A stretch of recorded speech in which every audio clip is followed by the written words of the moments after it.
Stock market లో invest చేసి మీ డబ్బులు డబుల్ చేసుకోవాలనుకుంటున్నారా? సుందరరామిరెడ్డి గారి లైవ్ సెమినార్ కి అటెండ్ అవ్వండి. నమస్తే, నేను విజయ్. ఇప్పుడు ఇండియా పాకిస్తాన్ మధ్య కాల్పుల విరమణ ఒప్పందం జరుగుతుంది.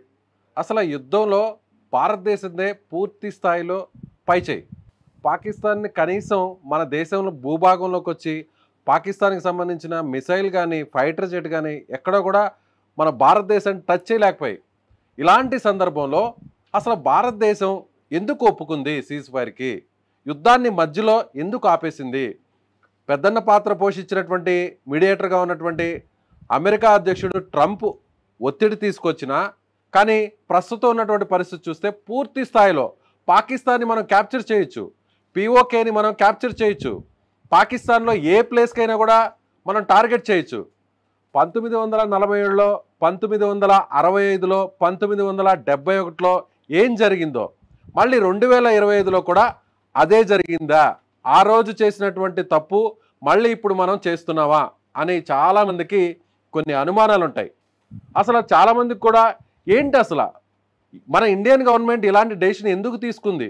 ఆల్ ఆఫ్ సడన్గా ఎవరు కూడా ఊహించని విధంగా పూర్తి స్థాయిలో పాకిస్తాన్ని క్యాప్చర్ చేసే అవకాశం మనకు వచ్చినప్పుడు, పీఓకేని తిరిగి మన కంట్రోల్లోకి తీసుకొచ్చే అవకాశం మనకు వచ్చినప్పుడు, ఒకవైపు బెలిచిస్తాన్ లిబరేషన్ ఆర్మీ పాకిస్తాన్ని ముప్పతిప్పులు పెట్టేస్తుంది, మరోవైపు ఆఫ్ఘనిస్తాన్ బోర్డర్లో పాకిస్తాన్ అక్కడ ఉన్నటువంటి తాలిబాన్లు ఇబ్బంది పెడుతున్నారు, మరోవైపు సింధు జలాల ఒప్పందం రద్దుతో పాకిస్తాన్ కుదేలైపోతుంది, పాకిస్తాన్లో అంతర్యుద్ధం నడుస్తుంది. ఇది సరైన టైం. ఇలాంటి టైంలో ఇలాంటి డెసిషన్ ఏంటి? ఇలా అందరికీ కూడా రకరకాల ప్రశ్నలు ఉత్పన్నం అవుతున్నాయి కదా. ఒక కామన్ మ్యాన్కి కూడా ఇదే డౌట్ ఉంది కదా. దానికి ఇప్పుడు ప్రభుత్వం ఆలోచిస్తున్నటువంటి వ్యూహం ఇదే. మన ప్రధాని మోదీ వ్యూహం ఇదే. ఏంటంటే ఆ పాయింట్స్ వైజ్ వస్తాను, చెప్తాను మీకు. ప్రధాని మోదీ ఎప్పుడైతే కాల్పుల విరమణ ఒప్పందానికి మనం ఒప్పుకున్నామో, ఎప్పుడైతే ట్రంప్ ఒక ట్వీట్ చేశారో, ఇరు దేశాలు కూడా ఒప్పుకున్నాయి, పాకిస్తాన్ ఇండియా ఒప్పుకున్నాయి, సుదీర్ఘమైనటువంటి చర్చల తర్వాత రెండు దేశాలు ఒప్పుకున్నాయని ఆయన ఒక ట్వీట్ చేశారు. దానికంటే ముందు, ఈ ట్వీట్ కంటే ముందు మోదీ ఒక విషయాన్ని క్లియర్గా చెప్పారు. ఇకపై భారతదేశం మీద ఉగ్రదాడి జరిగితే అది యుద్ధ చర్య లాంటిదే.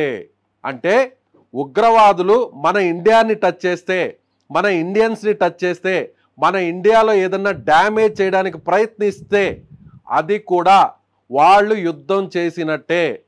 అంటే ఇప్పటివరకు ఎక్కడా కూడా ఇన్ని రోజుల నుంచి కూడా డైరెక్ట్గా గవర్నమెంట్ ఆఫ్ ఇండియా అలాగే ఆర్మీ కానీ ఇది వార్ అని ఎక్కడా కూడా చెప్పలేదు.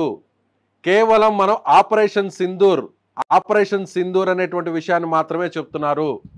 కానీ ఒకవేళ ఉగ్రవాదులు భవిష్యత్తులో, అది రేపైనా కావచ్చు, ఎల్లుండైనా కావచ్చు, మర్నాడైనా కావచ్చు, టెర్రరిస్టులు ఇండియా మీద అటాక్ చేస్తే లేదా ఇండియన్స్ని టచ్ చేస్తే అది ఖచ్చితంగా యుద్ధ చర్యే అనే విషయాన్ని మోదీ గారు చాలా క్లియర్గా చెప్పారు. అంటే ఆ విషయం, ఆ అనౌన్స్మెంట్ బయటకు వచ్చిన తర్వాత ఒక గంట తర్వాత ఈ ట్వీట్ బయటకు వచ్చింది. ఈ ట్వీట్ని నేరుగా ట్రంప్ బయటకు తీసుకొచ్చారు. అంటే రెండు దేశాలు కూడా కాల్పుల విరమణకు ఒప్పుకున్నాయని. అంటే ఇప్పుడు ఒకవేళ మనం ఈ కాల్పుల విరమణని ఒప్పుకున్నాం, ఓకే, మరి పాకిస్తాన్లో ఉన్నటువంటి ఉగ్రవాదులు గమ్ముగా ఉంటారా? పూర్తిగా ఉగ్రవాదుల క్యాంపుల్ని ధ్వంసం చేసేసాం. ఉగ్రవాదులకు సంబంధించినటువంటి జైషే మొహమ్మద్, లష్కరే తోయబాకు సంబంధించిన వాళ్ళ చీఫ్లకు సంబంధించిన కీలకమైన వ్యక్తులను లేపేశాం, వాళ్ళ హెడ్ క్వార్టర్స్ని లేపేశాం. మరి ఉగ్రవాదులు సైలెంట్గా ఉంటారా? ఏదో ఒకటి. పాకిస్తాన్ ఇప్పటి వరకు కూడా అక్కడ ప్రభుత్వాలు పాలించలేదు. ఈ విషయం మనం చరిత్రను తీసుకుంటే చెప్పుకోవచ్చు. ఇప్పుడు ఒకవైపు ఉగ్రవాదులే, అక్కడ ఉన్నటువంటి మిలిటరీయే మళ్ళీ ప్రభుత్వం మీద ఒత్తిడికి తీసుకొస్తాయి. పాకిస్తాన్లో ఉన్న టెర్రరిస్టులు అంటే ఎవరు? Nothing but Pakistan army. Pakistan army నుంచి కొంతమంది బయటకు పంపించి ఒక పేపర్ మీద వాళ్ళు పదవి విరమణ చేశారు, రిటైర్మెంట్ ఇచ్చి నేరుగా ఐఎస్ఐ ద్వారా ఈ ఉగ్రవాద సంస్థల్లోకి రిక్రూట్ అవుతున్నారు. ఈ విషయాన్ని మనకు ప్రపంచానికి తెలుసు, ఇండియాకి తెలుసు, అందరికీ తెలుసు. సో ఇప్పుడు ప్రస్తుతానికి ప్రపంచ దేశాలన్నీ కూడా ఇండియా పెద్ద మనసు చేసుకొని పాకిస్తాన్ తప్పు చేసింది, పాకిస్తాన్ దగ్గర అణ్వాయుధాలు ఉన్నాయి, పాకిస్తాన్ ప్రజలు ఇబ్బంది పడుతున్నారు, సాధారణ పౌరులు ఇబ్బంది పడుతున్నారు, కాబట్టి పెద్ద మనసు చేసుకోండి అని అమెరికా చెప్పిన నేపథ్యంలో ఇండియా ఒప్పుకునింది. ఆ విషయం కూడా మనకు క్లారిటీ ఉంది. పాకిస్తాన్లో ఉన్నటువంటి ఉగ్రవాదులు సైలెంట్గా ఉండనివ్వరు. అక్కడ ఉన్నటువంటి ఆర్మీని కూడా గమ్ముగా ఉండనివ్వరు.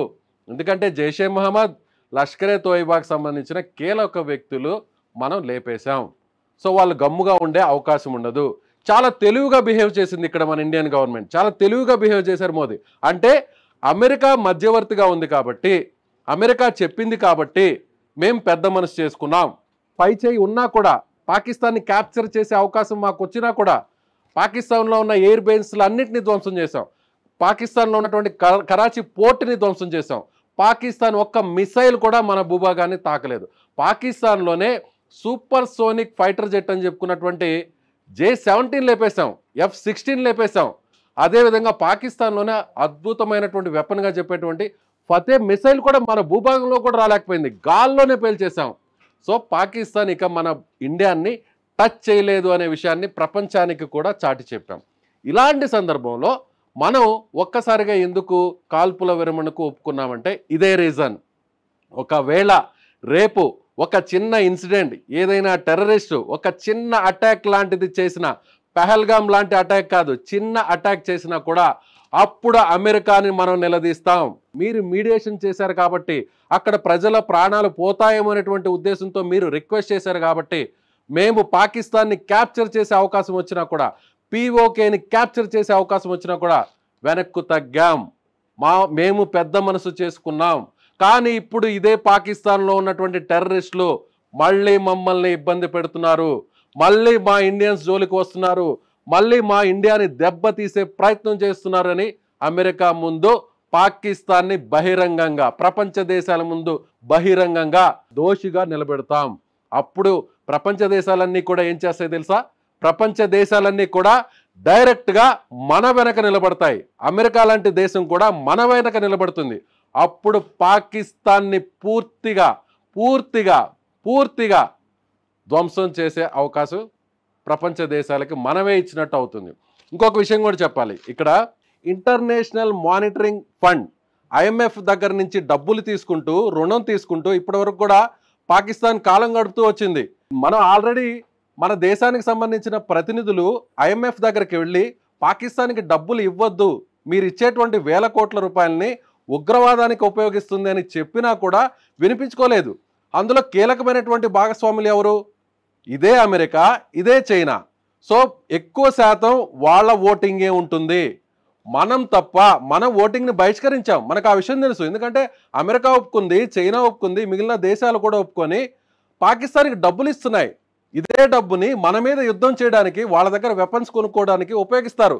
ఈ విషయం కూడా క్లారిటీ వచ్చింది కాబట్టి, సో చాలా వ్యూహాత్మకంగా మోదీ చాలా వ్యూహాత్మకంగా ఈ స్టెప్ తీసుకున్నారు అనేది మాజీ ఆర్మీ ప్రతినిధులు, అలాగే మాజీ ఆర్మీ ఎవరైతే ఆఫీసర్స్ ఉన్నారో వాళ్ళు ఇంటర్నల్గా ఇస్తున్నటువంటి సమాచారం. సో ఇది ఎక్కడ కూడా ఇండియన్స్ ఎవరు కూడా మనం ఏదో అయిపోయింది, ఎందుకు ఇలా జరిగింది, మనకు అవమానం జరిగింది, అందరి ముందు మనం ఓడిపోయామా, ఏంటి ఇలాంటి నిర్ణయమా అని ఎవ్వరు కూడా ఆలోచించొద్దు. గురి చూసి కొడుతుంది మన ఇండియన్ గవర్నమెంట్, గురి చూసి కొడుతుంది. పాకిస్తాన్ని పూర్తిగా రాబోయే రోజుల్లో, అది రేపు అవ్వచ్చు, ఎల్లుండవచ్చు, కాల్పుల విరమణ జరిగిన తర్వాత కూడా ఉగ్రవాదులు అనేవాళ్ళు సైలెంట్గా ఉండరు. 1947 నుంచి ఇదే చెప్తున్నాం. ప్రతి సందర్భంలో ఇదే ఇందిరాగాంధీ ప్రైమ్ మినిస్టర్గా ఉన్నా, ఇప్పుడు మళ్ళీ మోదీ ఉన్నా కూడా, ఎన్ని ఒప్పందాలు చేసుకున్నా కూడా ఉగ్రవాది అనేవాడు ప్రభుత్వం చెప్పిన మాట వినడు.